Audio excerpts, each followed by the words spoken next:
Welcome to the raw and uncensored Ambitchious Podcast. During our time here together, I will be instilling all of the strength, power, and determination you will need to use the very stones thrown at you to build your ultimate empire. We will redefine the word bitch from the derogatory to the acronym being in total control of herself. So let's adjust our crowns and prepare to live life ambitiously.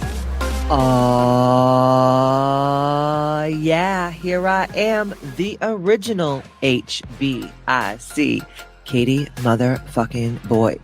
And on today's installment of the Ambitchious Podcast, this is going to be the juiciest, the tastiest, the most tell-all of the Ambitchious podcasts. I'm going to fuck you up with some truth. I'm going to tell you stories that you've never heard.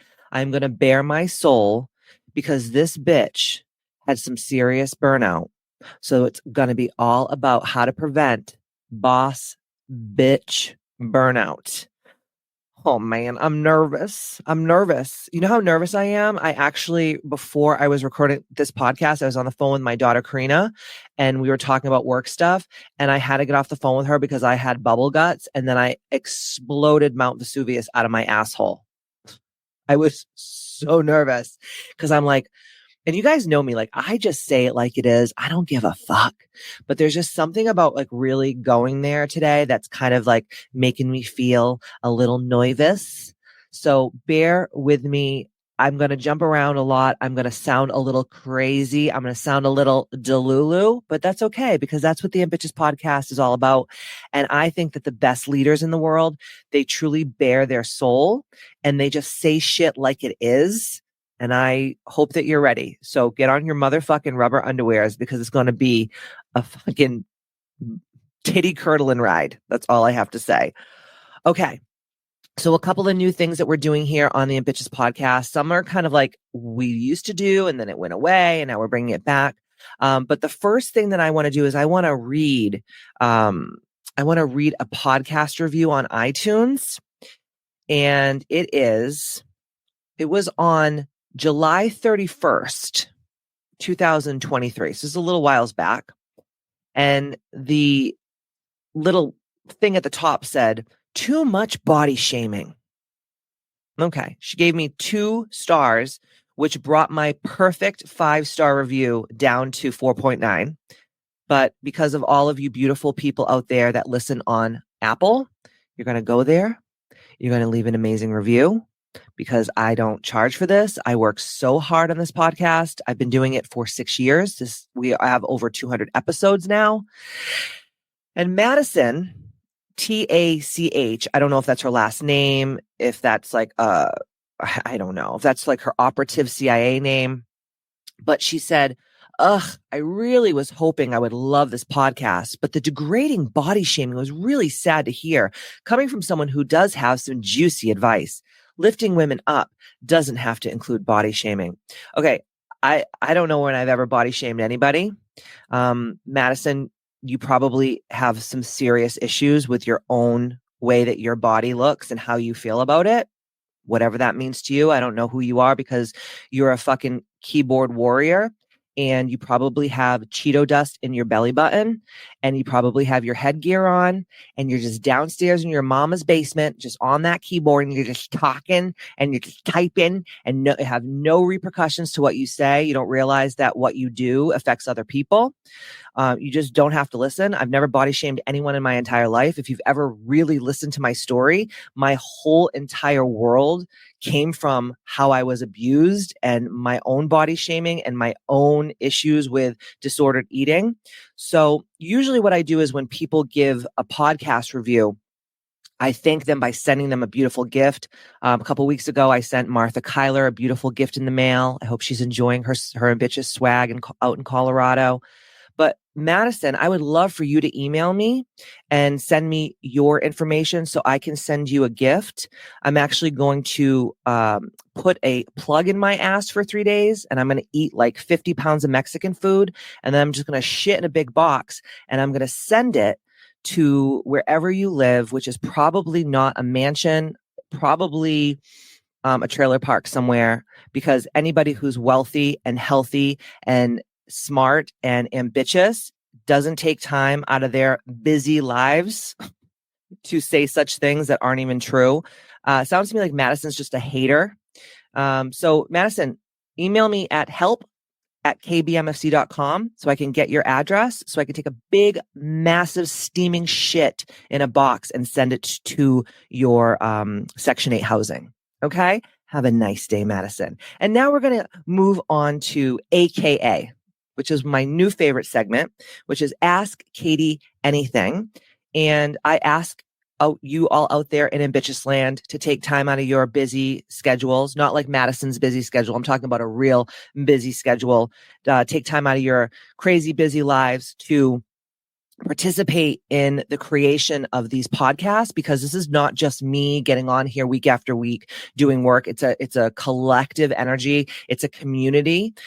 So Susan, she had emailed me a couple weeks ago, and she said to me, Katie, I follow you on social media, and I'm also part of your app, and I have watched you over the years, how busy you are and how much you do in a day. And, I don't even know how you do it. How do you make sure that you don't become burnt out in the midst of doing all this work?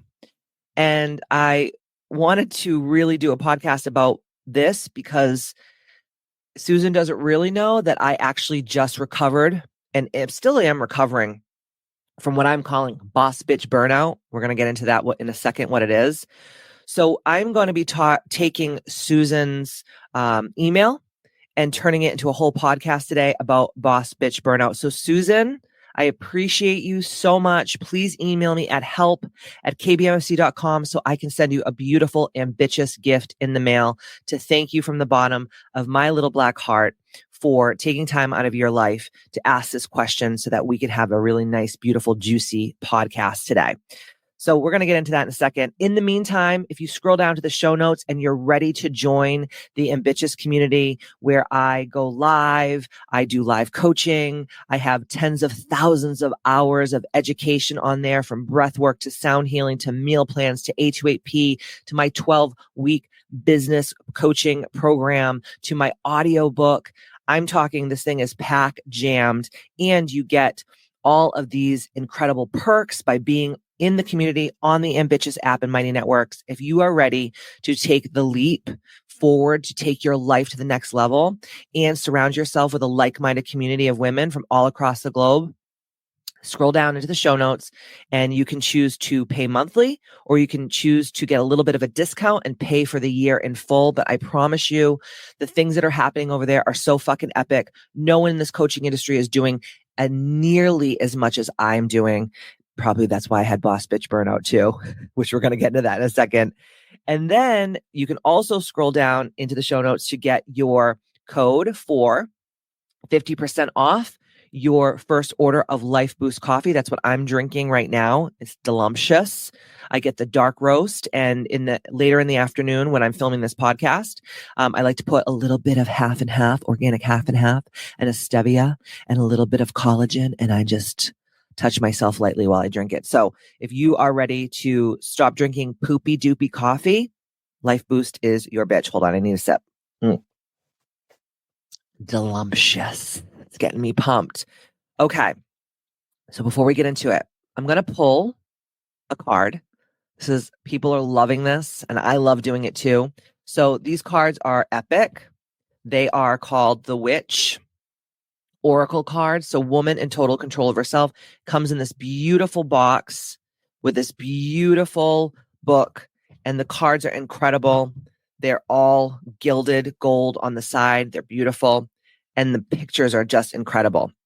So anytime that you use Oracle cards, you want to knock out the old energy of the card. So all you have to do is just hit them on the top, hit them on the bottom.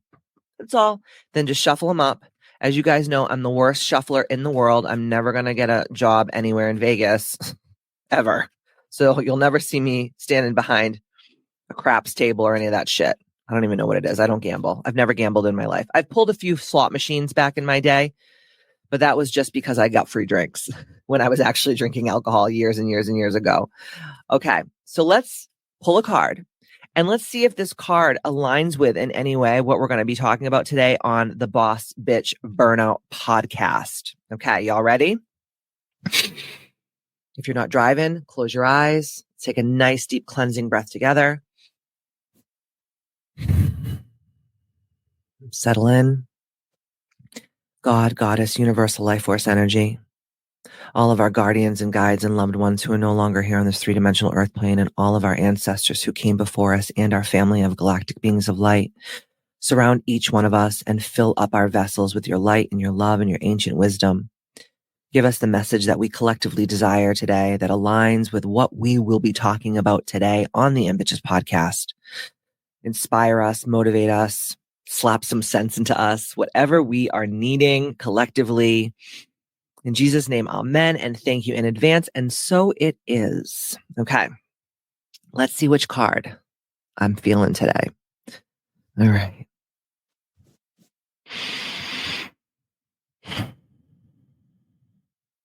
Okay, this is the one. Let's see what it says. Oh my God. I've never pulled this card, guys. Woo! If you're watching on YouTube, it's the number one card. It's actually the witch card. I'm fucking pumped for this because I've never pulled this card before. Oh, okay. Let's see what it says. Y'all ready? Okay, let me open my book and then I'll channel a little bit and then we're going to get into the nitty gritty. Oh, this is good. This is good. Where are you, bitch? Here we go. Okay. Good Lord. All right, y'all ready? Here we go. Control. No woman alive today needs a dictionary to know what control means within a toxic patriarchy. I already have chills. My nipples are so hard they could cut glass right now because I know what I'm about to talk to you guys about. She's experienced it 1,000 different ways before she's hit puberty. It's alive in the curves of her psyche, in the expanse of her hips, in the marrow of her bones. It is the domination and restraint. But in a balanced psyche and in a balanced culture, control can mean something else entirely. A witch, woman in total control of herself, experiences control through cooperation rather than competition. She's engaged with all the parts of her psyche in an attempt to coordinate rather than dominate.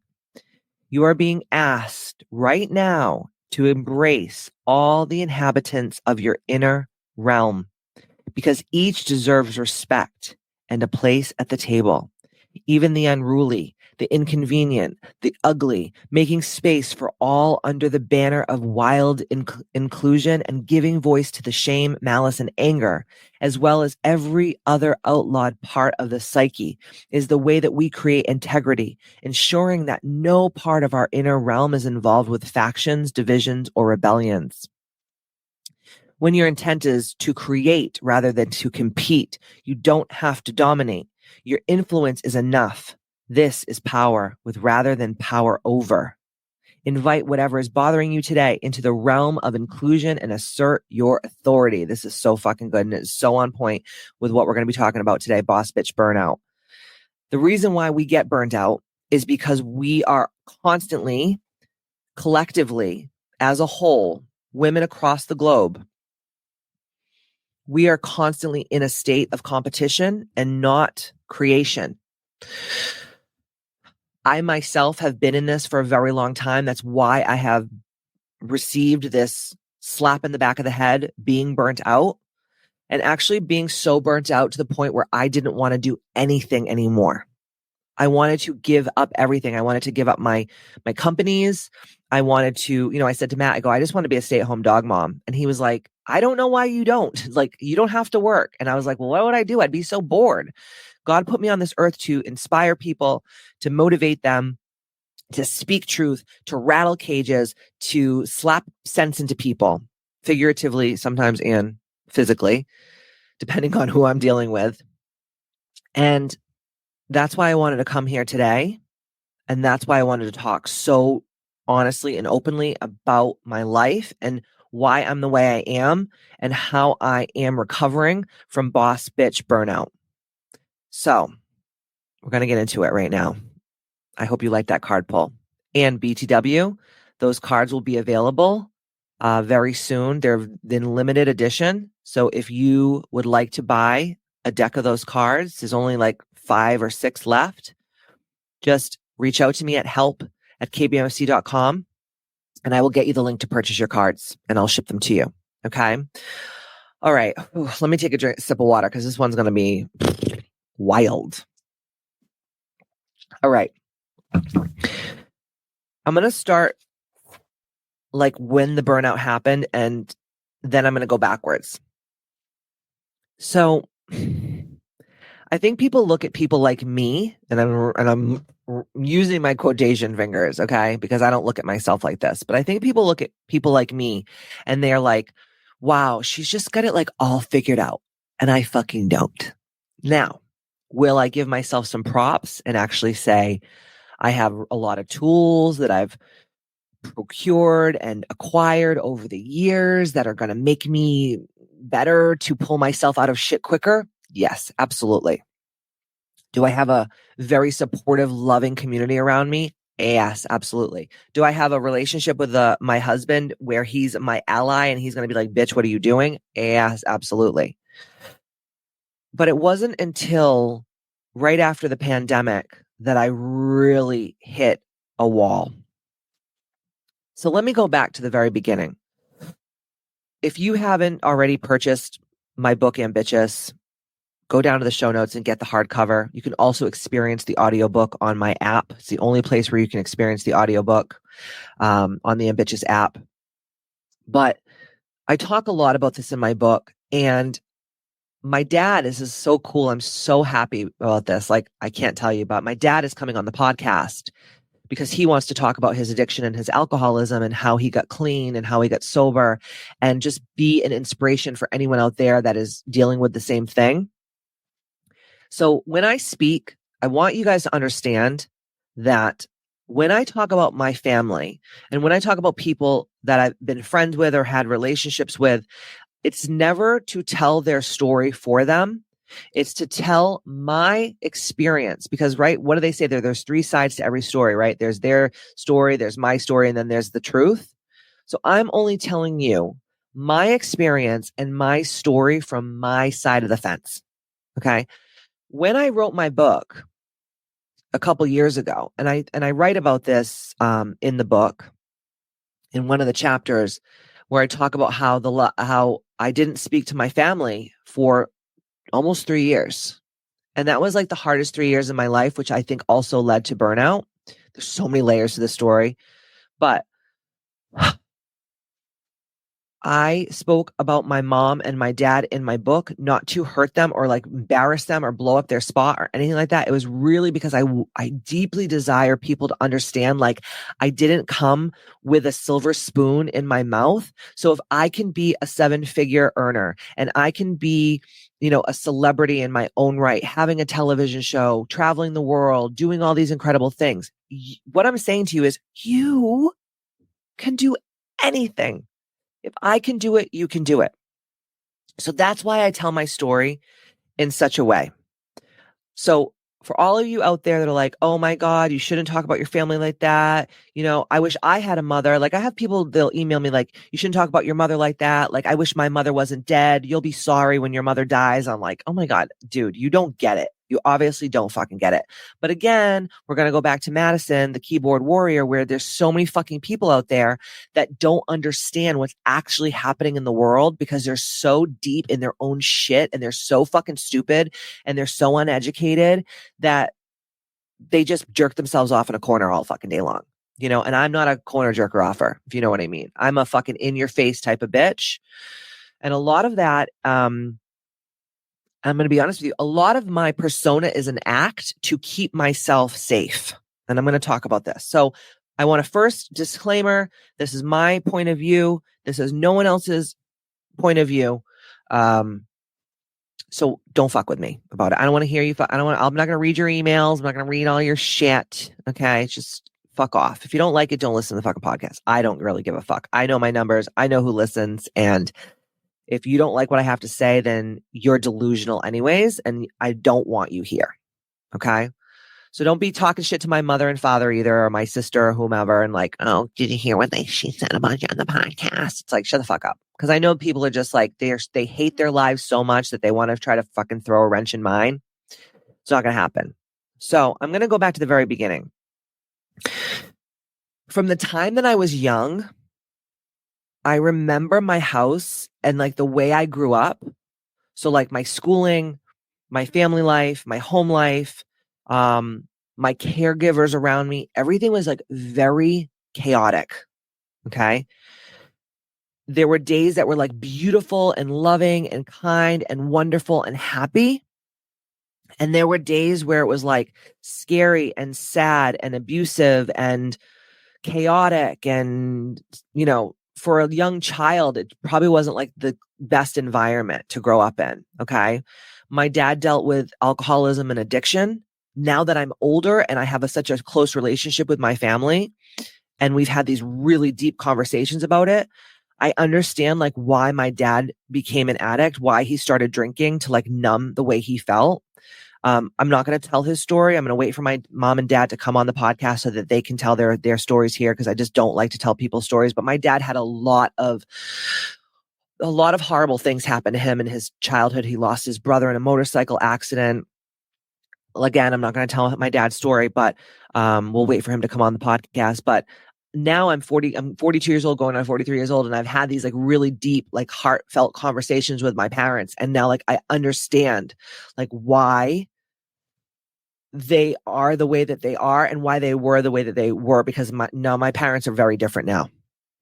So when I was growing up, I grew up in an environment where it's like one day it was like lovey-dovey and so fun and abundant and like, goofy and laughs and all that. And then the next day it could be like dad's drinking, he's coming home, he's getting into like physical fights with my mom. And I'm not just talking about like physical fights, like, little tiny like squabbles. I'm talking about like World War III, furniture being broken, people being tossed around, like Christmas trees going over. It was not good. And I remember like one day my dad came home like from a bender, and my mom is like this little pit bull. My mom, if you guys have ever stood next to me, I'm 5'9". I'm a big bitch. My dad's 6'2". My mom is a pipsqueak. She's only a little tiny thing. She's 4'11", but she's a pit bull. And she was just scrappy. Like I get a lot of my mouth from my mom's just like very scrappy and aggressive. And like, that's good in a lot of ways. It will help you in a lot of ways, but it can hold you back in a lot of ways too. And so my dad came home from a bender, and I remember him. I was little. I was probably like 5.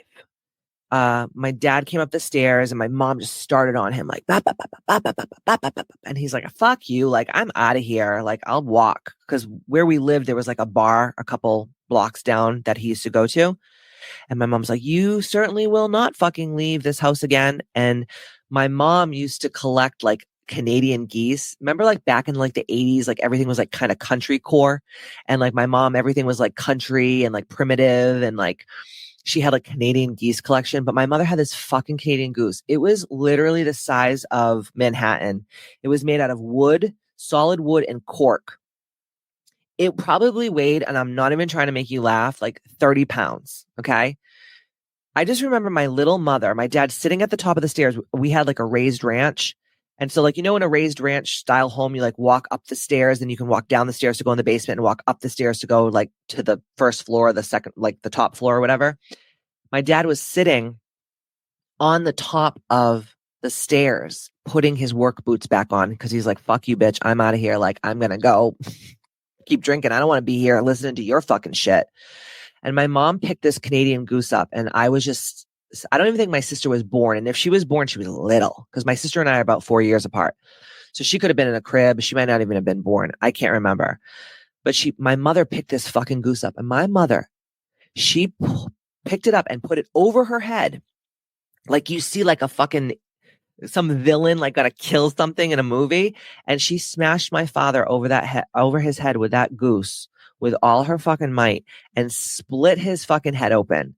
Blood everywhere. Like it was melee.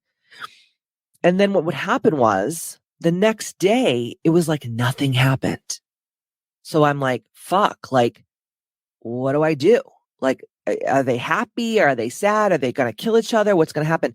So as a child, and I'm not going to tell all these sob stories because I don't want you to be like, I'm not playing the victim here. I want you guys to understand like why I'm fucking burnt out. And I bet so many of you out here that are listening to me and or sharing this podcast with other people that probably went through similar experiences are probably in the same burnout cycle as I have been, because it's layers on top of layers on top of layers and years on top of years on top of years of shit that has just accumulated in our lives. And then one day we wake up and it just all is just too much. And we just can't hold the space anymore. We just can't hold the energetic vibrational frequency grid.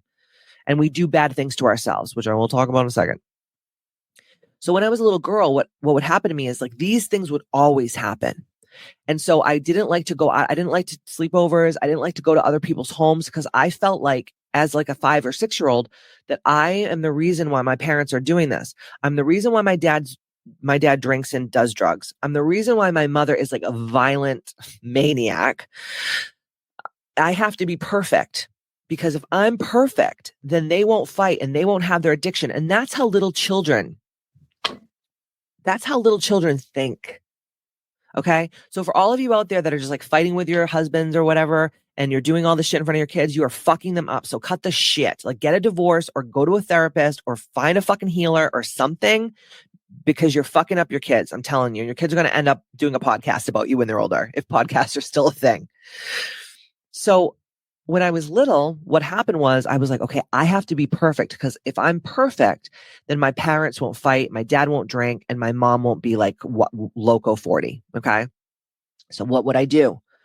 I would put on like shows. I would speak like an adult. You know, like my mom would have parties with all her girlfriends and I would be like sitting there like 7 years old, like having like adult conversations, like articulating the way I do now. I would go into my room like when my parents would fight, and I would clean everything like psychotically meticulously. Like I would rip my whole room apart and I would rearrange everything. And I would like put all my clothes like on hangers, like perfectly. And I would do my hair. And like, as I got older, you know, I would do my hair and I would do my makeup. And then I started doing pageants, and then I started winning pageants. And I was like, oh my God, if I win these pageants, or if I do well in school, or I do this or I do that, then my parents won't be this way, which is not fucking true. But that's how children think. That's how their brain mechanisms of their brain work. Right. So when you're living in this home of chaos and addiction and fighting and abuse and screaming, and it wasn't just my mom and dad, like my mom had like half brothers and sisters that would come over and they would fight with my mother. I remember my uncle coming and beating the shit out of my mother in front of me, like multiple times, like smashing her head off of the fireplace in my house. I remember my mom getting into fist fights with my aunt, because when my grandmother was passing away, my mother was her primary caregiver, and my aunt, who has now passed, my mom would say like, hey, can you come and watch mom so I can go run some errands and get some groceries? And then my aunt would be like, yeah. And then she would like show up to the house and she's like, I'm not watching mom. I'm going on a date. And then like, I remember, this is kind of funny, but my mom was like making pasta sauce and she was chopping peppers. And my aunt came in and she looked like, you know, the whore of the town. She was like dressed to the nines, like full fucking hair, full contoured makeup in the 80s. You know what I'm talking about? With her like Marlboro 100 like hanging out of her mouth. And she's like, I'm not watching I got a hot date tonight. And my mom was like, oh fucking no you don't. And my mom took the pepper with all the seeds and just like smashed it in her hair and like fucked her hair up and fucked her makeup up. And I was like, oh my God. Her children would come over. They were drug addicts. One of them actually OD'd in my house when I was younger. Just really fucking crazy shit. Okay. So my safe space was with my Nana, my grandmother, whose name my dog is named after. She was like my saving grace. I remember being at her house when I was a little girl, and I was probably, again, like 5 or 6 years old. And it was right around Christmas time. I remember it was snowing. Isn't it crazy how like you remember, like you can't remember what you ate for breakfast today, but you remember like these weird things from your childhood. And so I was sleeping upstairs in my grandmother's house, and my grandmother came upstairs and she goes, oh, Katie Elizabeth, Santa Claus is downstairs sleeping on the couch. And I was like, what? Santa Claus? fuck yes. Hashtag why I hate Christmas. No core wounding there.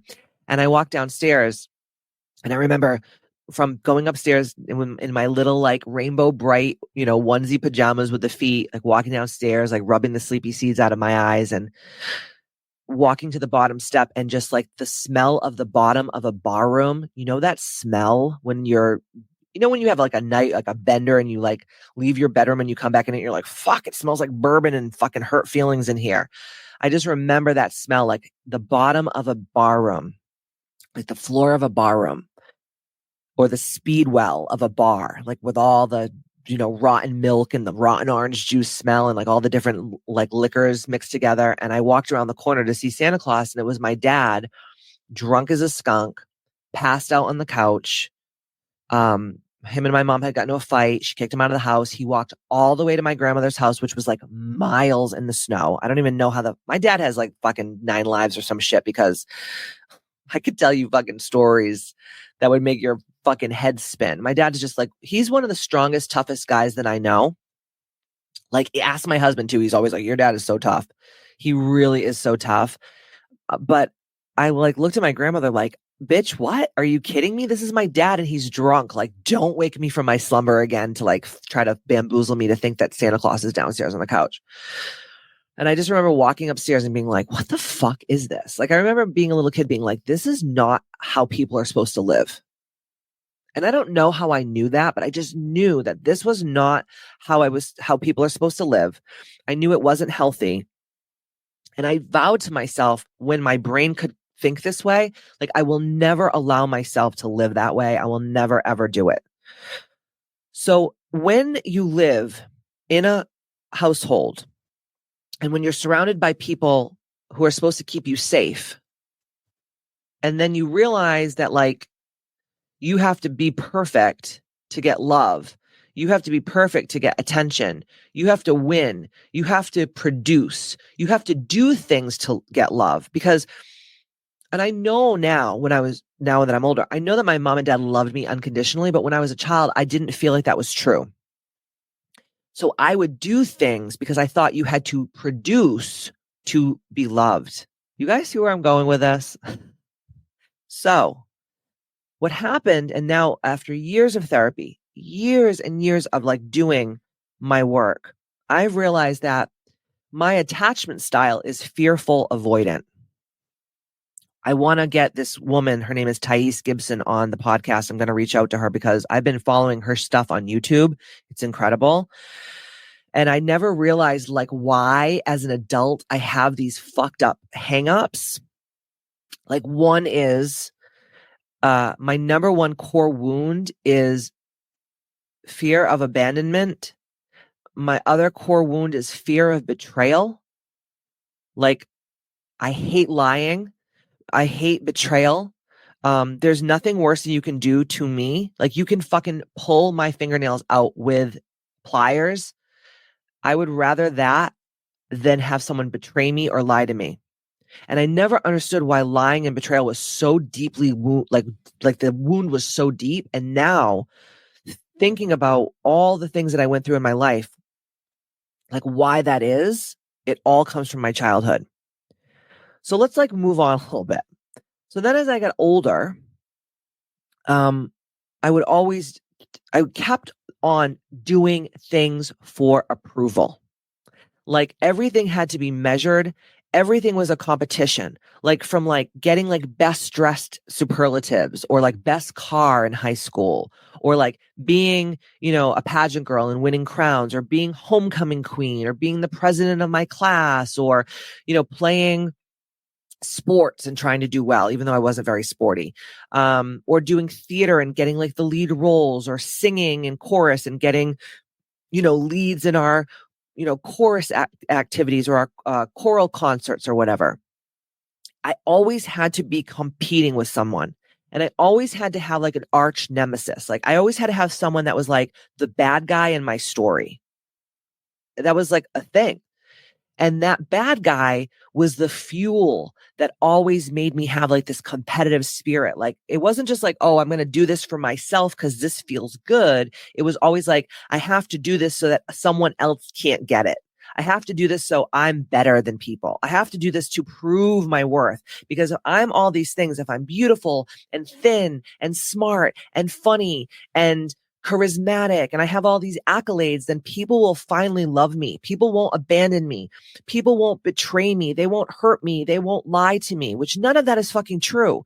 But again, you get stuck in this programming from your childhood wounding as you grow and evolve. So it's almost like, and this is why I do a lot of inner child healing on my app. I speak about it a lot in my book. There's actually inner child healing in my book that you can do, and there's journal prompts and all this amazing stuff, because you have to pinpoint when the faulty programming started so that you can deprogram the faulty programming. Does this make sense? I hope that you're shaking your head out there in Ambitchious land, and even if you didn't go through what I went through, I'm sure that you had your own wounding and your own stuff that, fucked you up. Okay. No one had a perfect childhood. I don't give a shit who you were. So then as I got older and I went through high school, I also was thinking back too. Sorry, I'm bouncing around, but this, things are just coming quickly into my mind because I really didn't want to write a script. I wanted this podcast to really come from my heart. I started working when I was like really young.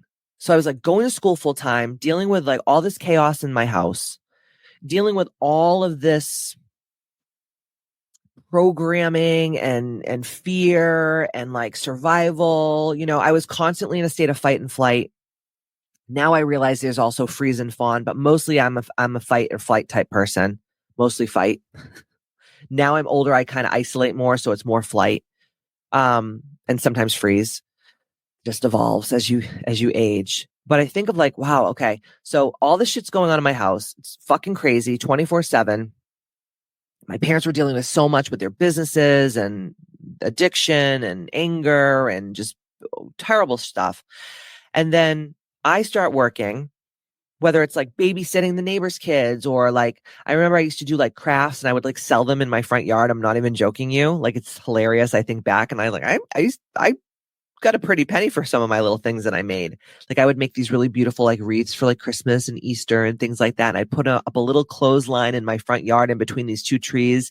And I would like put them all out there, and like people that would drive by would like stop and buy them because they were really good. My mom sent me to craft school when I was a little kid, like this craft class. And I actually learned how to get really good at it. So everything that you see on my Instagram or whatever in my house, like I do everything. I don't buy anything. I do all of my own crafts. I do all my own like home decor. Like, I don't have anybody that helps me. Thanks, Mom. I appreciate that. So I was like thinking, I was like, wow, I always had a job. And then even like when I was in high school, I worked at clubs. So I had fake ID and I would work at like this local club in Taunton. And then they also owned clubs in Boston. So like sometimes on the weekends I would go up to Boston and I'd work at the clubs in Boston. And then I would like work all night. And then I would go to like after hours party when I was like 17 years old. And then I would like go to school the next day, literally in my leather pleather, like rubber pants and like a see-through shirt with like a black bra underneath, with like last night's makeup, smelling like fucking cigarettes because people could like smoke in the club. Probably was half drunk in high school. And I was still like homecoming queen, president of my class, Miss Taunton.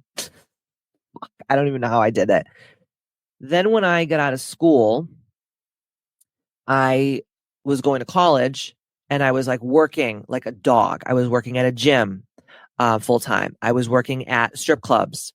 I was working at clubs. I was doing like odd and end jobs and stuff. And I was making a lot of money, but I was working, like going to school full time and working full time. And then like also competing in pageants, working out like 3 hours a day to get my body in shape to actually be competitive at that caliber. And then it's crazy because I always had like really nice boyfriends. Like, I didn't really have like asshole boyfriends. There was like one asshole in high school, but like now I think of like what real asshole shit is. And I'm like, he was actually nice compared to. But I met this guy who was a professional bodybuilder. He actually owned a gym and I worked for him. And honestly, I'm so grateful to him because he taught me so much about working out and food and exercise, which actually sparked my real love for like health and wellness. And so that's what I ended up majoring in college, in university. But when I first met him, he was much older than me. He was like 14 years older than me. And I was just like infatuated with him. Like he was very handsome. He had like a nice car. He owned the gym. He was like really masculine and like really tough. And I just felt like, I don't know if was true then or whatever, but how I think about it a lot now. And I'm like, why was I so attracted to him? And I was like, I think it was because I came from a home that my dad was dealing with so many demons that I just really wanted so bad to have like this male protective role model around me. And so I was very attracted to, in my early 20s, my late teens, early 20s, to like very masculine men. But now knowing what divine masculine is, my husband is divine masculine. He was definitely toxically masculine. So the first like year of our relationship was actually like fine. And then I'll never forget like the first time he ever put his hands on me. We were fighting in his bedroom. Oh, I don't even remember what the hell it was about. It was so long ago. And he punched me as hard as he could in my upper thigh. And I was like, why would you hit someone there? Like you can hit them in the face, you can hit them anywhere. But then I started to realize as I stayed in the relationship for 4 more years that he would do that because no one would see the bruises and no one would see like the discoloration of the skin and the welts and the eggs, right? So I remember right after that first thing happened, I told my mom, and I was at my cousin Linda's house, like having coffee in her backyard, and I couldn't sit on that side of my body. And my mom was like, show Linda what he did to you. And I showed her, and Linda was like, you got to get out, because Linda was in an abusive relationship in the past. And she's like, they will not stop. It will get worse from here. And I was like, what do you know? You don't know anything. You know, you're 21 years old. You don't fucking know what you're doing. So I stayed with him for 4 more years. In the time that I stayed with him, I worked probably 90 hours a week. I went to school full time. I was Miss New Bedford. I was Miss Bristol County. I was Miss, I can't remember, Fall River. And I was drinking a lot. I was partying a lot with really seedy people. I was doing a lot of performance enhancing drugs. So you guys know that I did a lot of steroids. I did growth hormone. I did terrible things to my body. I used to drink liquid G to go to sleep at night because I would work out 3 hours a day. I was deadlifting, like 350 pounds, like crazy ass shit. And there were so many, and he was so abusive. He wasn't just physically abusive. I actually think that the physical abuse was nothing compared to like the mental and emotional abuse. Now knowing and going through therapy and going through all my healing, I was with a gaslighting, abusive, in every way, shape, and form narcissist. And I'm not sticking up for him by any means. He can fucking rot in hell. But knowing what I know now and thinking of like his upbringing and his childhood, he was abused. And I'll never forget, we got in a fist fight one day, like legit. And he was a big motherfucker. We got in a fist fight one day and he pinned me down on the bed. And he bit my nose. Like he put his mouth around my nose and I was pouring blood and I had teeth marks all over my face. And then I was like, who the fuck bites someone in the nose? Like what? And this is like before like, what's his name? Mike Tyson like bit Evander Holyfield's ear off. And I was like, what the fuck? What crazy motherfucker bites the woman that he loves nose? Like, this is wild. And like days later, when I could actually come out of the house because I was so fucking bruised and cut up, I was talking to his brother and he was like, my mom used to do that to him when he was a little kid. And I was like, oh, fuck. Okay. So can you imagine going to school full time, coming from the childhood I came from, trying to do everything from competition and approval and love, being in this abusive relationship, working 90 hours a week, working out 3 hours a day, shooting myself up with needles that had been used 4 and 5 and 6 times. They were so fucking dull. I couldn't even get them through my skin, with shit that I don't even know where it came from. I was on all kinds of steroids and that's what everyone did. I thought it was normal. Like everyone, they're all bodybuilders. I'm trying to be competitive in this pageant world. Like I have to do this too, and it got progressively worse. And so I was keeping up this lifestyle for years. No one knew that it was going on until the shit starts to hit the fan. And so, one day we all had motorcycles and we did this like bike run for some kind of fundraiser. And the bike run got washed out. It was a rainy day. And we all went out into this bar and we were drinking and partying and having fun or whatever. And, this guy, he used to smoke cigars and he was in my brand new car and he touched the ceiling of my car that I had just bought and it burned a fucking hole in the ceiling. And I was like, what the fuck? And I was drunk and I just kind of kept like egging him on like my mother would do to my father. Apple doesn't fall far from the tree. And we were at our house that we lived in together. There was about 10 people there, like some of his guy friends, some of my girlfriends. And I'll never forget, like, it was around Christmas time. That's why I hate Christmas. It was around Christmas time. And I had this big red candle burning in the living room. And he said, you fucking say that one more time, I'm going to kick this fucking candle at you. And I was like, he will never do this in front of these people. Oh, well, he did. And red wax went all over my house, all over me, burned my friends. And my friends were like, we're fucking out of here, dude. This motherfucker's crazy. They left me. And all I remember them walking out the door of my house and he picked me up by my throat, dragged me like a cave woman into our walk-in closet. And he got on top of me and he choked me. And it wasn't to choke me to like scare me. He was trying to fucking kill me. And it took his brother, who's a big dude too, and two of his bodybuilder friends who are massive motherfuckers, like powerlifters, to pry him off of me. I was pretty much dead.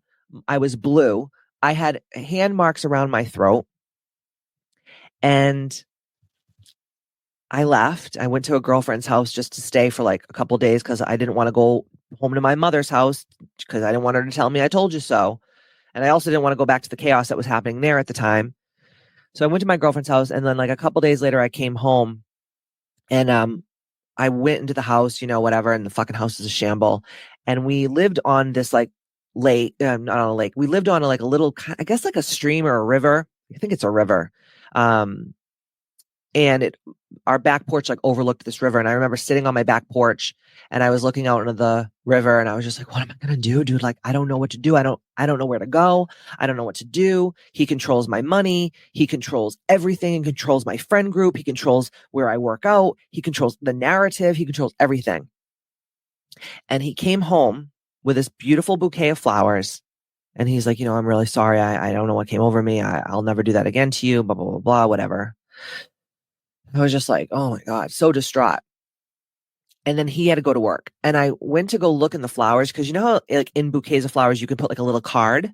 But I don't think he knew that there was like a card in there because it wasn't signed. It was like deep, deep, deep down into the flowers. So maybe like someone just put them in there by accident, this card in there by accident. But listen, nothing is coincidental and nothing is by accident, right? So I looked at the card. I was like, oh, he gave me a card. That's so nice. And in the card was in the envelope was this little card and it just said, get well soon. And it was like, God was speaking to me like, what are you doing, bitch? And that was like in the late fall around like Thanksgiving-ish time. And from that day on, I said, I will get well soon, motherfucker. And I started planning like my exit, my escape. So I started like saving money and doing all these different things. And it was New Year's Eve, 2004. And he was out all day doing something I don't remember. And I was like, I'm fucking out of here. I cannot go into a new year like this. I can't. Like, I love him. I thought I did. Now I know what love is. I didn't know what love was back then. But I was like, I love him, but like, I love myself more. And I was sneaking out of the house. God sakes, this is so funny. I had gone to Whole Foods or whatever like a week before. And I had like those, sometimes at Whole Foods, those paper bags, they like double wrap them.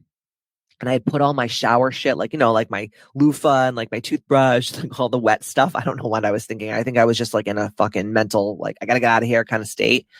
And I had packed like just what I needed. And I packed in that bag, like all my like little wet, like face wash and shit like that. And I started sneaking out down the stairs. And we lived in like this kind of like a duplex apartment, but it was like there was someone that lived downstairs and someone lived across the hall from us. And then we lived in like the back part of the house. And so when you enter the house, it was like these stairs that were just like wood. They weren't even like nice. They were like plywood. They had never been finished. And I'm like walking down the stairs And he comes around the corner. I'm like, fuck, I'm fucking found out. Fuck, this is going to be bad. He goes, where the fuck do you think you're going? And I'm like, I'm leaving you. Like, I'm out of here. I can't go into a new year like this. And he took me by the back of the neck and he threw me down the stairs. And I just remember feeling like my skin on my back, you know, when like you scrape your knee, but like my whole back was like accordioned, like the skin. And I stood up and I got my fucking Whole Foods bag, and the whole bottom of the Whole Foods bag, the fucking ass just dropped out of it and all my shit went all over the fucking ground. And I'm just standing there covered like fucking blood in my back with my broken bag and my little stupid like overnight bag. And I just looked at him and I was like, you will never fucking touch me again. So I hope that you really enjoyed yourself. So I moved back to it with my mom and dad for like a month. And I was planning to move to Boston. And I had, in the middle of this, met this other guy who, you know, would be like, why are you with this guy? He's such a fucking loser. You're so much better than that. You're beautiful. You're smart. You're talented. You're all these things. And I was not attracted to this guy at all. Like, there was like no attraction at all. And my mom would be like, he's a really nice guy. Like, why don't you go out with him? He's a nice guy. Like, you don't have to marry the guy. Like, just, it's a free meal. Like, just go out with him. Just like get a bite to eat. Like, have like a normal conversation with like a normal guy. And he worked on me and my mom worked on me and everyone's like, you know, he's a nice guy. Just go out with him, whatever. So I move home with my mom.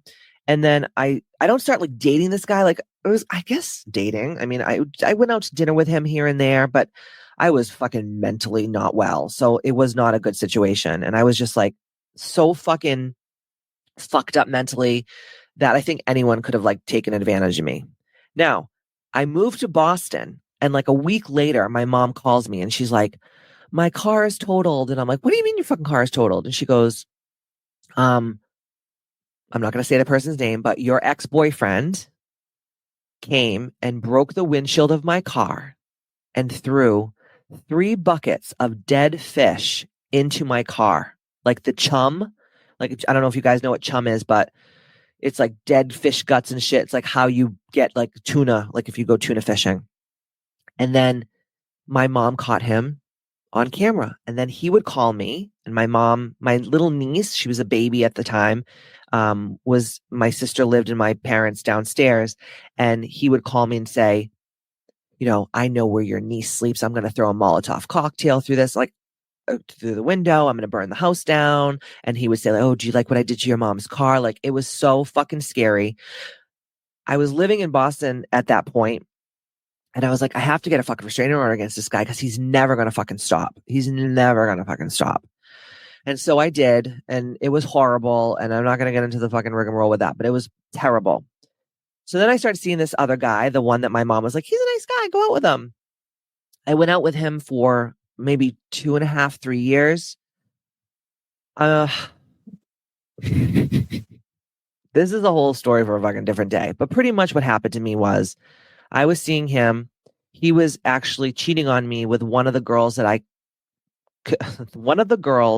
coached in the pageant industry who was underage. They ended up getting married, having kids together. I guess I've heard through the grapevine that they're divorced now. Duh, obviously. I'm actually happy for her because if I went through the shit I went through and I was tough ass bitch, I can only imagine the things that this poor girl went through. So God bless you out there. I'm glad that you got away from that. But this motherfucker gaslit me so much to the point where I actually thought I was losing my mind. Like one day he said that he put $10,000 in my house and that it was gone. And I was like, why would you leave $10,000 in my apartment and not tell me? And I ripped my fucking house apart. And he's like, if you don't find this money, I'm going to fucking kill you. And I'm like, I didn't even know the money was in my house. And there was this beautiful papyrus picture that he had bought me from Egypt. And I was going to have it framed, and it was rolled up in this like long tube. And I had taken the tube, when I tell you 10 fucking times, and shook it upside down and put my arm all the way in it and pulled the picture out. And I was like, it's definitely not in there. And then I went in another room and he went into my bedroom where the thing was. And he goes like, oh, I found it. It's in this tube. I'm like, no, you didn't. I looked through that 7 times. It was not in the fucking tube. And then I was like, maybe it was in the tube, because when you're with someone who's a gaslighting narcissist, you actually get brain damage from it. Okay. I have to take a sip of water. This is getting serious. You actually get brain damage from being with someone like that. And that's just like one thing he did to me. I mean, this was like an on fucking going thing. And then to find out he was cheating on me the whole time with one of my most loved pageant girls who I adored. I did everything for this girl. I was so fucking embarrassed. And now, mind you, at this moment, I am the official coach for Miss Universe, Miss USA, Miss America. I'm right about to start filming my television show, Wicked Fit, that was on E! and Style and Bravo. My life is falling apart. I'm drinking every day like a fucking animal. I'm working 100 hours a week. I am right about to film a television show that's going to be syndicated all across the globe. My boyfriend of 3 or whatever years, I just found out that he's been fucking cheating on me with a 17-year-old woman. I was a fucking mess. Okay. Now I start filming Wicked Fit. We're broken up. I'm single. I'm just like, fuck it. I'm so done with men. Now, Matt, my husband now, was introduced to me via the phone by one of my close friends, Marjan. And he pretty much for over a year tried dating me. And I was like, I want nothing to do with dick. I don't want nothing to do with men. I fucking hate men. I am going to be like asexual for the rest of my life. I just want to like make money, be rich, have freedom, do my thing. I didn't want it. You guys know my story about how I met Matt. I'm not going to get into that and waste everyone's time, but pretty much a year went by. I had already been broken up with the other asshole for a couple of months. I was like sworn off to men. And then, Matt's like, I really want to date you. Like, I know that you're going to be my wife. And I was like, shut the fuck up. Like, whatever. Well, as you guys know, that ended up happening. Then we start filming my TV show. In the midst of this TV show, my ex would send women to be extras on my show to spy on me, to fuck up scenes. This is a true story. The woman that he ended up marrying was actually on my show as well. They would call NBC Universal to try to pull every scene that she was in out of the television show and threaten the network. I had a woman who made me sign a contract when I was hammered to give her 20% of all the money that I made from my television show. So I had to fight that. I had women coming out of the woodwork suing me because they had a similar name to my company. And that now because I had a television show, I was rich. So everyone was coming left and right. That cost me $100,000 to get rid of all these people, even though I could have fought it in court, but I just wanted people to go away. The show comes out. No one gets you ready for what is about to fucking happen to you. The fucking bloggers and the people making fun of you on Instagram and people making fun of you on fucking Twitter and Facebook and people starting, YouTube videos about how fat you are and how you look like a tranny. You know how many times that I got called a tranny when I was doing Wicked Fit? People had like hate groups out there about my body, how fat I was, how I looked like a tranny, all these things. Now, I wish that I had my television show now because none of this shit would happen because now you can't say boo about this kind of shit to anybody. You'll get canceled. But back then, that was normal everyday life. I was eating Adderall. I was smoking 2 packs of cigarettes a day. I don't even know what my husband saw in me. I was like wasting away to nothing. You should see some of the pictures of me like at the end of filming my show. I was like so small and sick looking. Everyone was calling me a tranny. Everyone was making fun of me, dragging me over the coals. No, I didn't have a psychiatrist. No psychologist, NBC Universal didn't get me a psychologist and say, hey, this is what's going to happen to you after your show comes out. People are going to come for you. And, you may want to be prepared. I had nothing. Then Style Network went bankrupt in the United States, so we didn't get a season 2. But of course, no one said that. So everyone thought like my show sucked, and that's why we didn't get a season 2, which wasn't true. And then the head of my production company called me and just pretty much told me like, that's the end, kid. Wrap it up. Like didn't say like why or what or anything. Then I was still on a press junket, traveling all over the world, doing Dr. Oz, doing this show, doing that show, promoting the show, even knowing that like there's no season 2. All of my friends on the show started to turn on me. It was a lot. In the midst of this, I'm still the official trainer for Miss Universe, Miss America, and Miss USA. So I'm still working like 100 hours a week. I have Katie Boyd's Misfit Club in Wellesley, Massachusetts. I'm training people fucking from 4:00 in the morning till 11:00 every night. My dog is having seizures. I'm sleeping with a crowbar underneath my bed because I was so petrified that my ex was going to come and try to hurt me or kill me or do something terrible to me. It wasn't until, again, this is like an hour of me talking to you about all the fucking shit that went on in my life because I want you guys to fucking know the real Katie, the real deal Ambitchious, why Ambitchious came to be, and how you are going to fix your boss bitch burnout. So now I'm making money. Okay. I'm fucking living this life. Like I swept off my feet by my Prince Charming, my husband, now Matt. He is so protective of me. He's spiritual. He's divine masculine. He protects me. I had never experienced anything like that in my life. We got engaged. We're trying to get married. Our wedding shit was a disaster. That's why we ended up eloping in Maui. Highly recommend, by the way. Don't fucking have a big wedding and pay for all these mongrels to eat your food and drink your booze. Just go take the money and go fucking elope, you and the person, and call it a fucking day. It was the best thing I ever did. But something tweaked out in me around this time.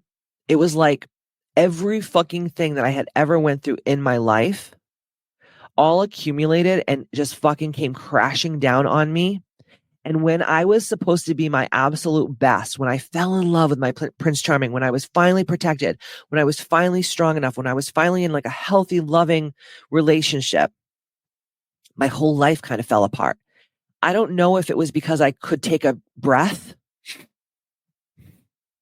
I don't know if it's because I could take a breath. I don't know if it's because my body could only take so much and it finally hit like that, like one little drop sent the deluge over the side of the cup. I don't really truly know what happened. But when I really felt that I should have been my best in my life is when my whole life just collapsed. I had this crazy spiritual awakening, which is why I'm here now speaking in front of you. I learned how to meditate. I cut practically everybody out of my life that was from my old life, even my parents, because I was like, I have to almost like isolate myself from everyone so that I can like heal. I stopped talking to my friends on the show. One of them had a really bad drug problem. The other one, I don't really think cared about me all that much. I think that she was along for the ride, you know. And I moved my whole entire business up to, well, this is after my landlord exposed his penis to one of my workers. That's a whole different story for a different day. I closed my gym down. I moved my gym up to my husband's studio in Hudson, New Hampshire. And I was killing it. Like from the outside, I looked like I was like a celebrity. I looked like I was killing it. I had it all figured out. I was making money. I was doing this. I was doing that. And none of that was true. Like, yeah, I was making money. I was doing those things, but like I was like at my worst. And so when I had my spiritual awakening in 2011, right after the wrap of the show, I started to slowly do the work to uncover like why I'm so fucked up and like why I keep attracting these horrible men and why I keep attracting these horrible people that just want to use me and abuse me in my life. And I left the pageant world, which was everyone's like, you're committing business suicide. How can you leave the pageant world? I was like, this just doesn't feel right to me anymore. I feel like that I'm participating in the takedown of women. And remember, I had been doing pageants since I was a little girl, and the people that were in the pageant industry were like my family, and they all turned their backs on me. None of them would speak to me anymore because I didn't want to do the pageant stuff anymore. And I had to like rebrand my whole entire self. And I remember I was meditating one day, and that's where God gave me the idea to rebrand myself and do this whole Ambitchious movement, which is what I'm doing now. So fast forward to, 2017 and 18, I was like living my best life in my head. I was like, I am with the man of my dreams. I have this wonderful stepdaughter who, I didn't even have to like have a child to like actually have this amazing child. I was writing my book. I had a PR company. We were getting ready for a worldwide book tour. I was like doing all the right things. Then you fast forward to 2019. I remember going away for my 39th birthday, and we were in New York, and we were at the Mandarin Oriental, and we were like, going to La Bernardin, and we were like doing all these amazing things for my birthday. And Matt's like, I'm just so proud of you. You're gonna kill it. Your book is gonna be such a success. Like, the whole world is going to change for all of us. Like, this is going to be all of your hard work, all the things that you went through in your life, all of the abuse, everything. It's like redemption. Like, you are going to come like the phoenix rising from the ashes. This is your year. And that was February of 2020. So obviously, you know what I'm going to say next. This little thing called COVID happened. When COVID happened, everything in my life, all my speaking engagements, my book tour, my PR stuff, everything got canceled, as everything got canceled for everybody that's listening to the Ambitchious Podcast. And then I went into total fucking self-preservation mode where I was just trying to hold on to our businesses and hold on to my husband's business and shuck and jive and juggle all the balls and, make sure I wasn't getting canceled and, make sure my Black friends felt like I was an ally to them, even though my husband's Black, and, tell them why I'm not posting a Black square on my Instagram and fighting with friends and losing friends. And then the separatism of the vaccinations and the not vaxxed people. And, people were going ham on us because we didn't close early enough because of COVID. And that meant we didn't care about our clients and just like all this crazy shit. So I feel like for the last 3 years, and this isn't just for me, guys, this is for everybody out there. I feel like the last 3 years that we've all lived, we have been narcissistically gaslit, and we all have brain damage from it. And I don't care what side of the fence politically you're on. It has nothing to do with that. This is 100% about how we as a collective in this world were just gaslit, told that we're crazy. We were corralled like animals. We were treated like trash. And most of us lost businesses. We lost loved ones. We lost friendships over this. Our whole way of living just got taken out from underneath us. And what happened to me is when I was going through this, as many of you out there were, I was drinking like a fucking animal. I was not working out. I was not taking care of myself. I was just trying my best to like keep all the balls up in the air. And I gained like 40 pounds. My husband gained like 40 pounds. Pretty much everybody I know gained like 40 pounds. People ended up, with alcohol addiction, with drug addiction, with gambling addiction, with porn addiction, with all kinds of fucking weird addictions and afflictions. And, Matt said to me the other day, he goes, Katie, if you really think about it, if we gained weight, we kind of made out easy because we're both fitness professionals. My husband's a 2-time world champion fighter. I own a gym. I'm a nutritionist. I know what the fuck I'm doing. He's like, we actually made out pretty damn great. Most other people didn't. And I was like, yeah, I understand that. But what I do really know is that for a lot of people, being slow, like actually having to slow down and actually having to sit with yourself for the last couple of years, depending on like wherever you're listening from, like what your town or city or state or even country like made you do during the pandemic. When you have to sit with yourself and you actually have to hear the voices in your head and you have to face what you've gone through and you have to face the trauma and you have to heal from all those core wounds and you have to really do a deep dive into yourself, it's fucking scary. And I had a lot of friends commit suicide, and I had a lot of friends that, got divorced, and I had a lot of friends that like went fucking, Clockwork Orange and like One Flew Over the fucking Cuckoo's Nest. Okay. So I am not saying that I had it bad. I did not. Knowing what I know now and being out of it for a little bit, I actually got off pretty much scot-free. But one thing that I really had to do is I had to hold the mirror up to myself and be really honest, like where I'm at and what I want the rest of my life to look like and feel like. And I used to wear this boss bitch like energy, this like like masculine, like hustle grind energy as like this badge of honor. And I'm here to tell you that had been, out of all the things that I've been through in my life, wearing that as a badge of honor has been the most abusive and the most detrimental to my physical, spiritual, emotional, psychological, and energetic health. And so if you just listened to the last hour and 10 minutes of this podcast and you really heard the words coming out of my mouth, you know that I'm not telling you any of these stories to play the victim. I'm simply telling you these stories because I want you to understand that I understand what you're going through because I've been there, and we can heal from this. And I'm going to teach you how I'm doing it. I want to fill you in on how I'm healing, and I want deeply for you to heal as well. Okay? So, how do we heal from this boss bitch burnout? How do we heal from 20, 30, 40, 50 years of abuse and narcissism and gaslighting and sadness and fear and programming and not enoughness and low self-esteem and low self-confidence and all the things that all of us collectively and singularly deal with? I'm here to tell you, this is what I'm doing. So even if you adopt a handful of these things, you're going to be ambitious.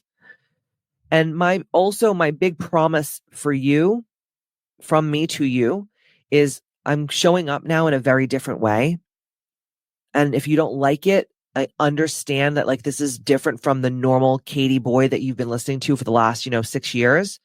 And that's okay. I appreciate you for being here for the time being. I appreciate you sharing this podcast and telling all your friends about it. But if this is too much for you, I totally understand. And then, like I said, go find less, and that's okay too. So, how am I healing? Well, I have 20 things that I'm doing, and I'm going to walk you through them. Okay? So, the first thing that I'm doing is breath work. Every day doing breath work. Breath work. Something so simple. Like breath is in our body every moment of the day. I've been doing breath work for a really long time. I've worked with Wim Hof. But most recently, I've been working with Dr. Ahmet Anand, who is going to be coming on the podcast. Him and his colleague, Clint Valadares, started this company called Breathinance. I cannot wait for them to come on the podcast. But it's this sequence of breathing techniques that I do before my meditation. And that has healed me on such a cellular level. And my meditations are so deep. And I just feel like I can deal with more shit during the day and not get so like crazy and like and feral. I just can deal with more stress and it doesn't feel like stress anymore, which is really cool. So number one, breath work. I teach a lot of this breath work on my app, but like I said, Dr. Ahmet is going to be coming out with his own stuff too, and he will be on the podcast. So stay tuned for that. It's coming up very soon. The second thing is I've been healing my pelvic floor. This is so crazy. So another little crazy story. So I had to sing at this fundraiser when I was Miss New Bedford. And I had like this little tiny sports car and it was snowing. And I said to my boyfriend at the time, the abusive prick that threw me down the stairs and choked me out and bit my nose, et cetera, et cetera, et cetera. I said, hey, can I take your big truck? He had like a big Harley Davidson truck. And he's like, yeah, take it, whatever. Because I just felt more comfortable in it.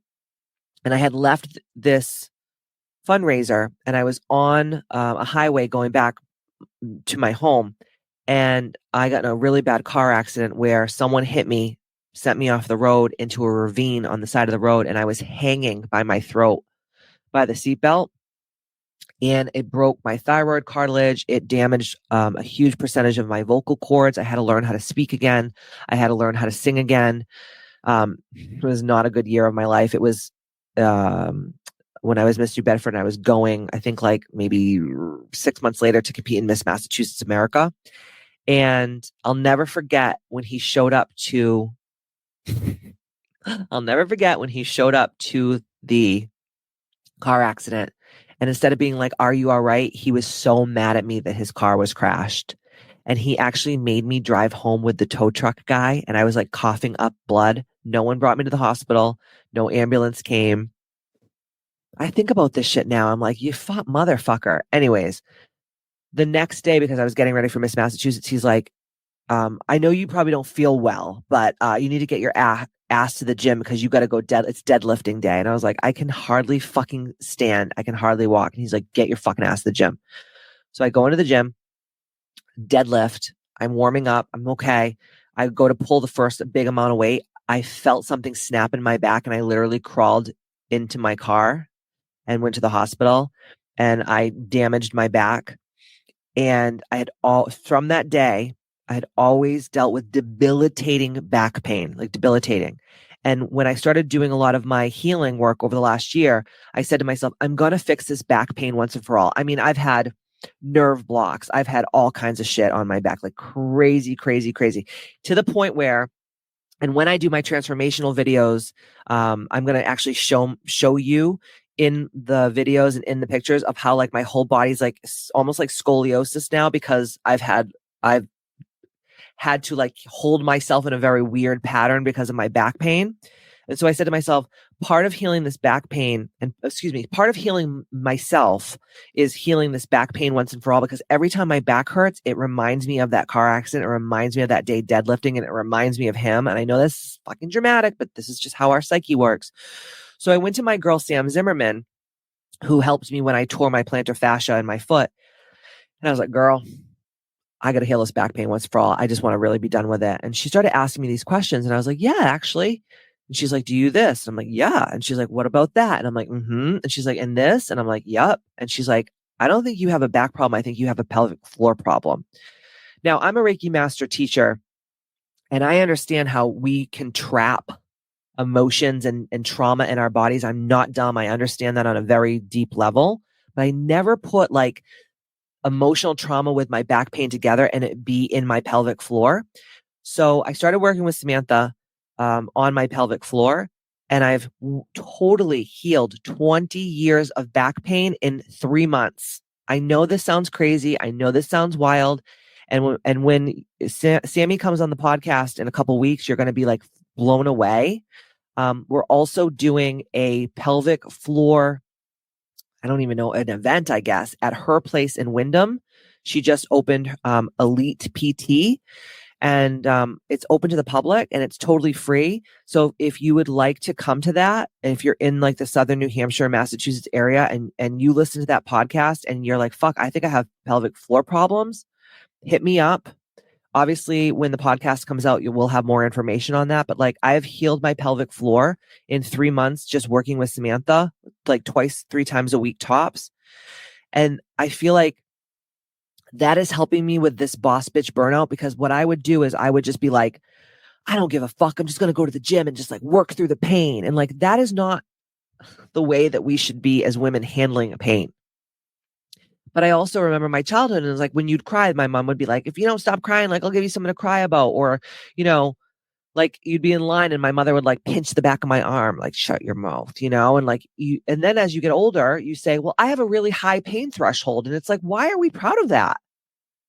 Wow, because you've been abused your whole life. Now you have a high pain threshold. Cool. Like, I don't know. I want to be a divine feminine woman. I don't want to be this boss bitch, like work through the pain, hustle, grind, push. Like, that is not working for me anymore. And if you're out there and you're like, fuck, this sounds just like me, listen to the words that are coming out of my mouth and work on healing your pelvic floor. And I have the best people for that. So reach out to me, DM me on Instagram, or you can email me at help@kbmfc.com if you want to be part of that. Number 3, as you guys know, I meditate every day, but I have been taking my meditation so much more seriously. And again, just like the breath work, it's helping me just get more connected with like who I truly am. Like I am a child of the Most High God.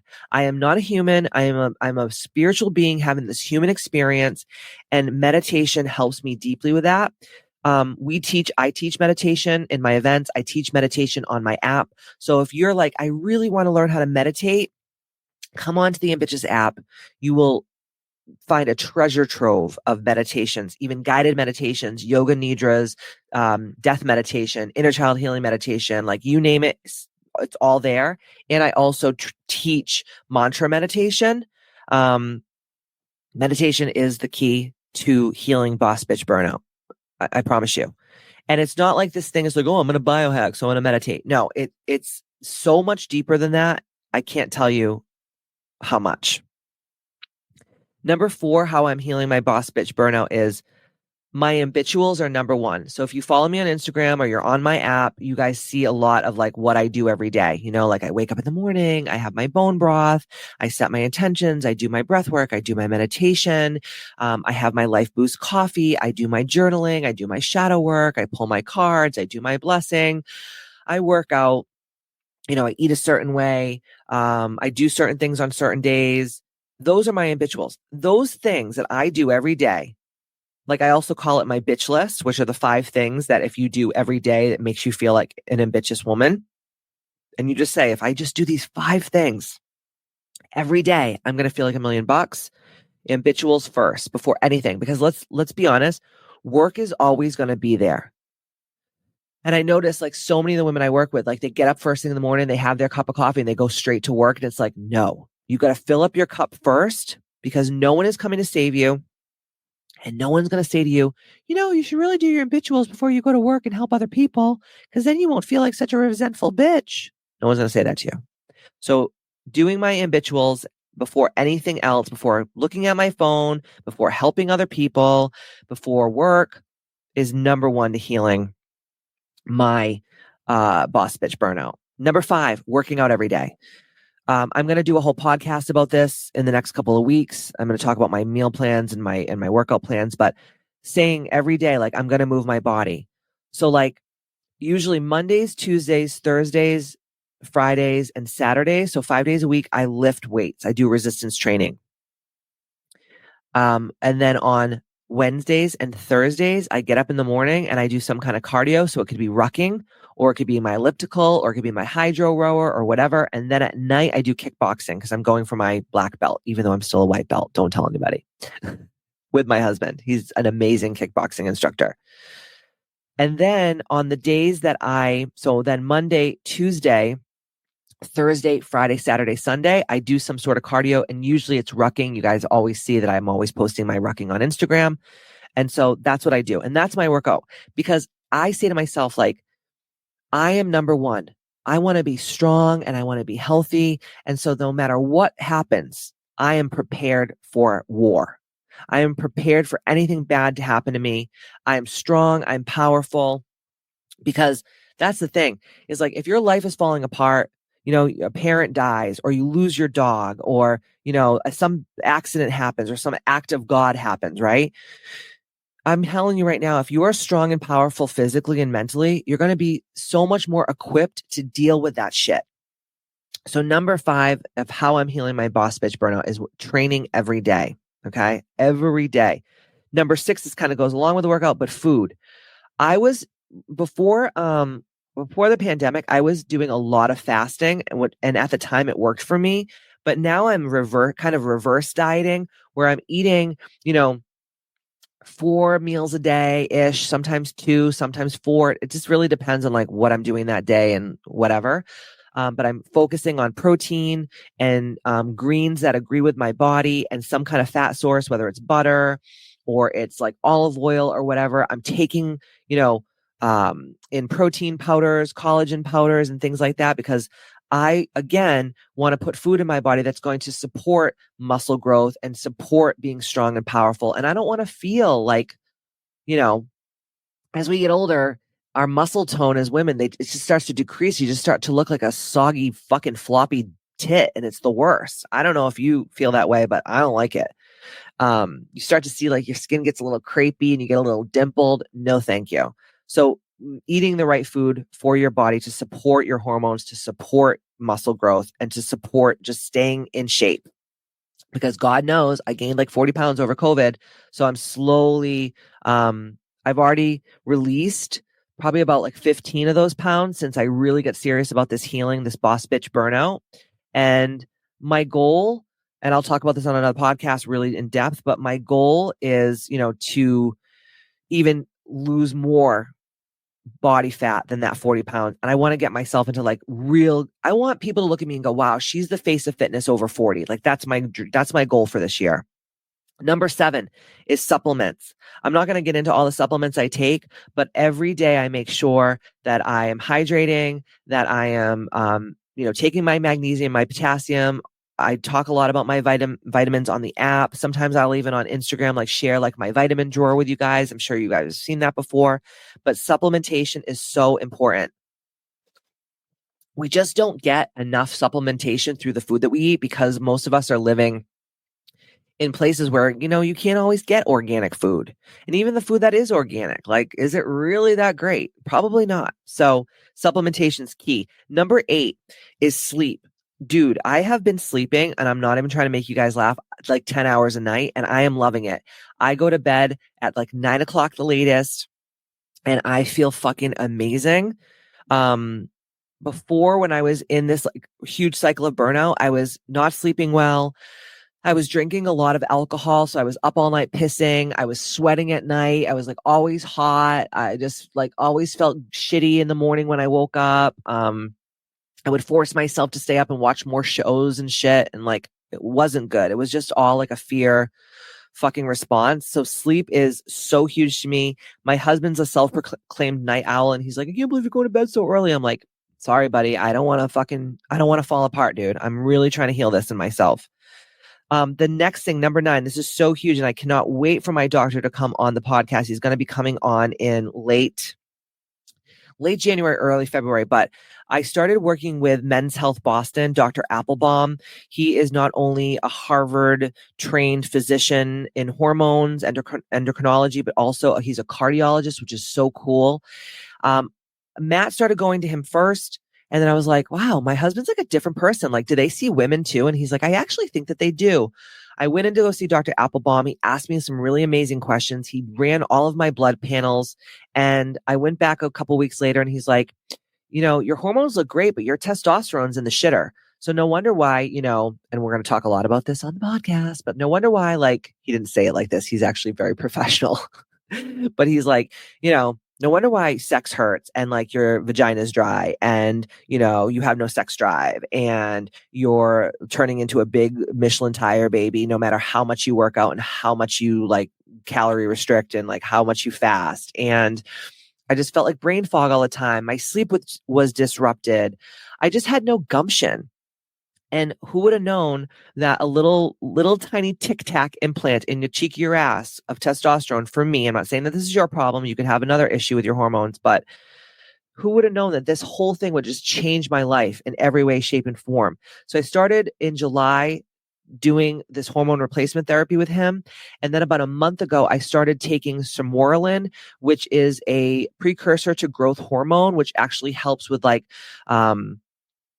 muscle growth and skin and just like overall like healing. Like when you work out, you don't get as sore. It's really amazing. And it's not super convenient. You have to like, with some sermorelin, you have to like shoot yourself up every day. But I don't give a fuck, because listen, I did it with rusty fucking needles in the 2000s and with illegal steroids and shit and illegal growth hormone. I'd rather have a doctor prescribe this to me. So he's going to be coming on and talking all about what he's doing with me and what he can help you with. And that has been helping me immensely. I feel like a different person. I feel like I have my mojo back. And not just like sexual mojo. I'm talking about like mojo in every way, like helping my clients. And I really like feel rejuvenated in like what I'm doing. And I don't know, it just feels so good. And I'm sleeping well, and I'm putting on muscle. And I just really am happy right now with myself. And I want all of you guys to be happy too. So you may have a hormone imbalance and not even know it. Number 10, how I'm healing my boss bitch burnout. Saying fucking no. No is a complete sentence. If you haven't listened to this podcast yet, go back to No is a complete sentence in the Ambitchious Podcast. But I can't tell you how many people just ask me for shit all fucking day long. And now the answer is no. It's no, no, no, no, no, no. Unless the ask is a quid pro quo, like, hey, I'm going to do this for you, but I want you to do this for me. Then I'm like, okay, let's have a conversation about that. But like most of it is just like these one-sided asks. And it's like, I don't even have a minute in my day to like wipe my ass after I take a shit. Like, and now I'm going to throw 10 more things in a day, like reading fucking emails from people that just want shit from me. And there's no give. I'm just like, I'm sick of it. So like, no is a complete sentence. That's going to help you heal your boss bitch burnout beyond belief. Number 11 is immaculate boundaries, having immaculate boundaries. What does that mean? Just like saying to people like, this is what I expect from you. This is what you should expect from me. If I fuck up, I want you to tell me. And if you fuck up, I'm certainly going to tell you. And keeping your boundaries immaculate. Because what I did notice is when I was doing all my research for my attachment style, because I'm a fearful avoidant, I noticed that when I only put boundaries on people when I'm angry, and then as I get less angry, the boundaries slip. And then I get angry again and I reinforce the boundary. So I look like a wishy-washy psychopath. And it's not because I'm a wishy-washy psychopath. It's because I have fearful avoidant attachment style from my childhood. So I have to deprogram that. And part of that is having immaculate boundaries. Number 12, protecting your energy. I talk a lot about this on the podcast, talk a lot about this in the app, talk a lot about this in my book, Ambitchious. Cloaking every day, cord cutting every day. That's all I'm going to say. If you don't know what it is, buy my book because this is just insane. I mean, this is like some of the oldest shit in the book. Number 13, how I'm healing my boss bitch burnout. Mel Robbins, who I adore. She's a Boston girl too. I don't know if she was actually born in Boston, but I know she's like a Boston girl at heart. She has this whole thing that she's writing a book on right now called The Let Them. And it's like, oh, you know, because like people like me, we want to like save everybody. We want to help the world, right? And like we get so upset about what everyone else is doing. So it's like, oh, like your best friend is married to this asshole who abuses her, but she doesn't want to fucking get out of the relationship. Let them. Oh, like your husband doesn't want to work out and he wants to have baloney tits and he just wants to drink fucking Budweisers all night and like just never go to work. Okay, let them. Oh, like this didn't happen or that you want to manipulate that person over there. No. Just let them do what the fuck that they're going to do. And it just liberates you from just like trying to manipulate and control people all the time and trying to be like that savior all the time. Because empathy can be a killer. I'm an empath. I feel everyone's energy. I feel how sad people are, how mad people are, how scared people are. Like every feeling that people feel, I feel it too, but it hurts me in return. So let them. Just say it. Anytime you start wanting to control people, manipulate people, try to make them do what you want them to do, just say, no, let them. And I'm telling you, it's going to change your life. So thank you, Mel Robbins, out there, wherever you are. Would love to have you on the Ambitchious Podcast. I'd also love to be on your podcast to talk about the Ambitchious movement. But let them. Now, number 14, I'm going to explain this really quick because this could be like a whole podcast in itself, but it's called the Eisenhower Productivity Matrix. And this is how I am saving my fucking life right now because I have so much shit going on. I'm actually going to create like a little PDF that you can download. So if you don't get my weekly newsletters, go over to kbmfc.com in the show notes or just go to kbmfc.com and put in your name and your email address and I will send you this so you can do it yourself. But it's called the Eisenhower Matrix of Productivity. Okay. And so Eisenhower was our president like a million years ago. And so what he would do, because he was in the military, he was a high-ranking person in the military, and how he would like make decisions. Because I'll give you an example. The other day I use this productivity app called Asana. I do it with all of my mentorship clients, my one-on-one business coaching clients. I use it a lot with my assistants and my business manager and my social media manager and all the people that I work with on my team. I use Asana. And I had like 300 fucking things on my to-do list. And every time I would go into my Asana, I would start to fucking panic and I would get like paralyzed and I wouldn't even know what the first thing to do was. And so I was listening to, I think it was Ryan Holiday who wrote The Obstacle is the Way. Great book. he was talking about the Eisenhower matrix. And so I started doing this with myself, and I'm telling you, it changes the game, guys. So you make a square, and then in that big square, you make 4 other boxes. Okay. Now the first box says important and urgent. So these are the things you have to do first. Like, this is very important, and it's also extremely urgent. Now, you also have this box that's not important, but is urgent. So think about how you can take the not important and the urgent and delegate it out to someone on your team, or your husband, or your child, or a friend, or a family member, or whatever. Then you have a box that is important, but not urgent. So that's like you schedule it like later on down the road. And then you have the last and final box, which is my favorite, where a lot of the shit that I had in my Asana went, because a lot of it is just fucking bullshit. It's not important and it's not urgent, so you delete it. And so deleting it means getting rid of it altogether. Or what I did with a lot of the things is I put it on the back burner. Like I said, like that would be fun. Like maybe next year, let's just like put it over here in the not important and the not urgent. So we're not going to delete it. We're not going to get rid of it, but we're just going to put it on the back burner. And that has been helping me immensely, just with how burnt out I was and how I felt like a chicken with my head cut off, running around all over the place. Eisenhower productivity matrix. The next way that I'm healing my boss bitch burnout is really, really, really surrounding myself with like-minded community. That's why I created the Ambitchious app. That's why I have all these fabulous events at my studio. That's why I do all these events and speaking engagements and retreats. This is why I do the podcast. This is why I do keep Instagram. This is why I do keep TikTok, for these reasons, because community is everything for me. And the more people that I have in my community cheering me on, and the more people that I'm cheering on, it just feels like there's a reason to really be alive. So supportive community is helping me truly heal from my boss bitch burnout. Number 16 is culling and curating. Culling and curating everything. Culling and curating the clothes that you put on, the food in your fridge, the supplements you take, the people that you hang out with, all the things that are just cluttery and overkill. Like, why do you need 75 black shirts that look exactly the same? You should be able to go into your fucking wardrobe or your closet and just like get dressed in 3.2 seconds. Everything should look good on you. Everything should be your style. Everything should fit you perfectly. And if it doesn't, then you need to go and do what we call in the Ambitchious app, Project Light. I have a whole entire tab in the Ambitchious app, and in A28P, I actually have daily Ambitchious Light acts. So it's like, going into your fucking junk drawer and cleaning it out, going through your sock drawer, cleaning it out, just doing a little thing every day. So it doesn't feel like a mountain of shit. It just feels like these little things that you do every day to cull and to curate. And that is helping me just feel so much more in control of the way I feel every day. And it helps me not feel so overwhelmed, because overwhelm leads to burnout. Am I right? Number 17, checking in with Matt. Okay, so you may have a friend, you may not be married, you may have a significant other, you may have a best friend or a sister or a brother or whatever that you're really close to. Having like these weekly check-ins. So I check in weekly with my best friend, Victoria Duke-Smolinski. I check in with my husband. I have certain people that I check in with that just feel good. It keeps me on task. They remind me of my goals. We co-create together. We dream and scheme, as Victoria calls it.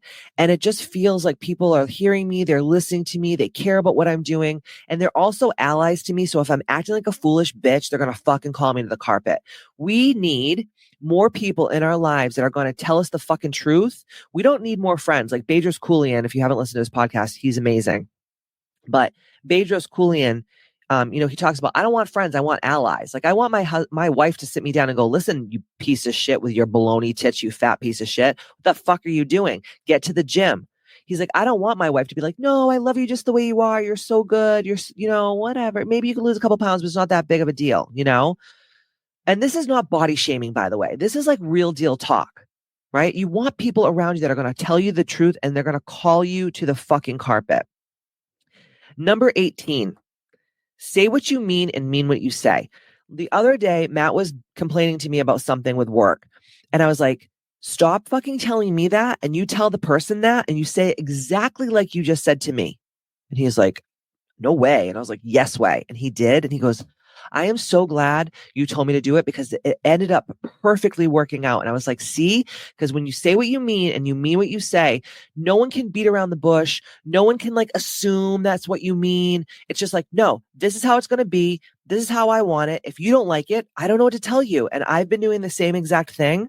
I've been doing it with my clients. I've been doing it with my friends. I've been doing it with everybody. And it just feels like so much more straightforward. So there's not all this like weird energy around everything where it's like, well, does she really mean that? Or does she mean that? Or does she mean what she said? Or did she say? It's like, no, yes, this is what I said. And I mean what I say and I say what I mean. So that's number 18. Number 19, how to heal from boss bitch burnout. Totally dissociate. If you guys follow me on Instagram at Katie Boyd Ambitchious, some days, which is probably what I'm going to do right after I finish this podcast, is I'm going to go disassociate. I'm going to take an hour. I'm going to get myself a little snacky snack, high protein snacky snack, and I'm going to go sit in front of the television with my little baby doggy wrapped up in a little swaddling blanket. And I'm going to get the clicker, as we call it in the Northeast, and I am going to watch the Real Housewives of Salt Lake City marathon or whatever the fuck it is for an hour. And I am going to totally disassociate. I'm not going to look at my phone. I'm not going to take phone calls. I'm going to just eat my snack and I'm going to watch the fucking bitches fight. And I can't wait. Sometimes we got to do that. That is what is going to spare us from burnout. It's just like sitting and like drooling on ourselves and watching a good movie. Last night I watched She-Devil with Roseanne Barr and Meryl Streep, and I think Ed Begley Jr. was in it. It was from the 80s. It's one of my favorite fucking movies in the world. And Matt's like, really? We're going to watch this movie? Like, what the fuck is this? And Matt ended up loving it. But I was just like, this is how I fucking disassociate. Read a book. Maybe you disassociate by reading a book. Maybe you have a hobby that you can disassociate. And I know disassociation in psychological terms has like a negative connotation. You're not supposed to disassociate because that means it's a trauma response. But sometimes you just need to drool on yourselves with a snack and watch television or immerse yourself in a hobby. And the last thing that I want you to think about to heal from this boss bitch burnout, to get out of this grind, to heal your mental illness that you've just acquired over the last couple of years, or maybe even your whole lifetime, like I just told you. Life review. Number 1, do death meditation. You don't have time to fuck around. I have it in my book. I have it on my app. It's amazing. It's life-changing. Ask anyone that's ever done it. It will change your life. But the second thing after the death meditation, after you do all the journaling and you do the meditation and all that, is I want you to think about when you die and you go up to wherever your soul goes in the afterlife. And I believe that God lets you review your life and then he shows you a second review. Like if you healed, if you made better decisions, if you just said no, if you did more of the things that I just said on this top 20 list, you could have been this. And that's one of my greatest, and I'm not a fearful person, but that's one of my greatest fears in life is dying and then seeing who I could have been if only I tried, if only I made better decisions, if only I said no more, if only my boundaries were more immaculate, if only I took better care of myself. And I don't want that for anyone here. So thank you guys. This was a long podcast, but the true blue bitches are going to be here for the long haul. And I hope that listening to my story, and that's just really that's just like scraping the surface of like all the things that I've gone through in my life. But again, I told you these stories because I want you to understand, A, why I've been so burnt out, why I let myself go, why I did all these things. And then to also show you, if you just take these tools that I teach you and you implement them into your own life, that you too can heal. And that's my major goal. Now, I really don't have sponsors here. Yeah, like Life Boost Coffee gives me a couple dollars every time someone buys a fucking bag of coffee, but it's not really like lighting the world on fire. And I try to keep this as ad-free as possible. So my one ask for everyone out there in Ambitchious Land is to please share this with your friends, your family members, share it on Instagram, share it on your Facebook, share it on social media, and tag me in it. Because my deepest desire in life is to really have Ambitchious be a movement of all these like-minded humans from all across the globe. And so the only ask is just please share this. Make this podcast known to everybody, because I know it will help so many people just listening to the stories and listening to the tools and taking those tools and implementing them. Thank you for hanging on for such a long podcast, but I hope it was worth it. I love each and every one of you from the bottom of my little black heart. And don't forget to stay ambitious, and I will see you next Tuesday.